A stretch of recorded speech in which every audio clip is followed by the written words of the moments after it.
করে বলেছেন তো মাওলা মেহেরবানি করে আল্লাহ মেরালের করা হয়েছে গো মাওলা। গতকাল থেকে আমার আমরা প্রত্যেকটা ছাত্র আসলে আল্লাহ এমনি করে সূরা রহমান তেলাওয়াত করা হয়েছে। আল্লাহ সমস্ত সবগুলি কোটি কোটি কোটি বৃদ্ধি করিয়া জনাবে মুহাম্মদ রাসূলুল্লাহ সাল্লাল্লাহু আলাইহি ওয়াসাল্লামের রওজানের হাতের উপর পৌঁছাইয়া দাও। আল্লাহ বাবা আদম আসসালাম হইতে মা হাওয়া আলাইহিস সালাম হইতে এই বুঝেছি সালাম দিয়েছি উপস্থিত সালাম দিয়ে শরীফ ক্লাস শরীফ দরুদ শরীফ পড়েছে তাসবিহ তাহলিল যা কিছু আলাই হয়ে আল্লাহ বাবা আদম আসসালাম হইতে মা হাওয়া আলাইহিস সালাম হইতে এই বুঝারি গহীন কবরের শাহিদ বন্দের সব পৌঁছাইয়া দাও। আল্লাহ মেহেরবানি করে আমাদের সমস্ত সবগুলি আল্লাহ বিশ্বরে দিবসটা ভালো মানুষ ছিল। আল্লাহ আমার এখানে চারজন ছেলে আমি মোহাম্মদ আবু জাহিদ জাকির ইলমির হাজব্যান্ড। আমি দীর্ঘ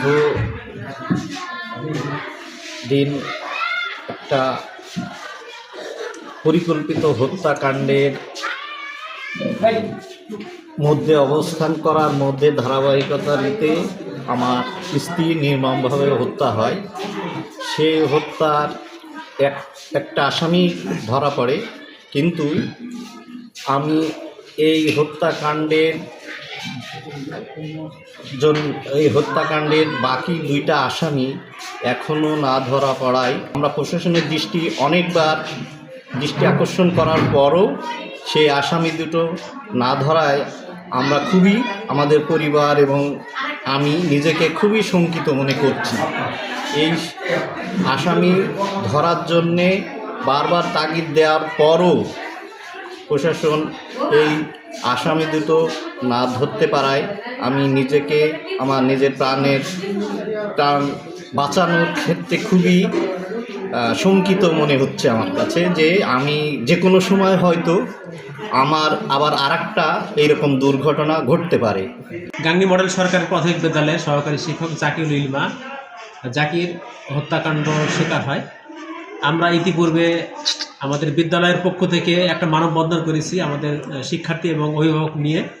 তারপরে আজকে জাকিয়া ম্যাডামের 40 হলো কুলখানি হলো এই বিদ্যালয়ের পক্ষ থেকে। আমরা শঙ্কিত যে আসলে এতদিন হয়ে গেল কিন্তু 3 জন আসামি 2 জন এখনও ধরা পড়ে নাই। এই 2 জন আসামি ধরা না পড়াতে তার সন্তান 3টি সন্তান এবং তার হাজব্যান্ড খুবই ঝুঁকিপূর্ণ অবস্থায় আছে। আমি প্রশাসনের দৃষ্টি আকর্ষণ করছি জাকির হত্যাকাণ্ডের যে 3 জন আসামি তাদের দ্রুত গ্রেপ্তার করে তাদের আইনের আওতায় আনা হোক।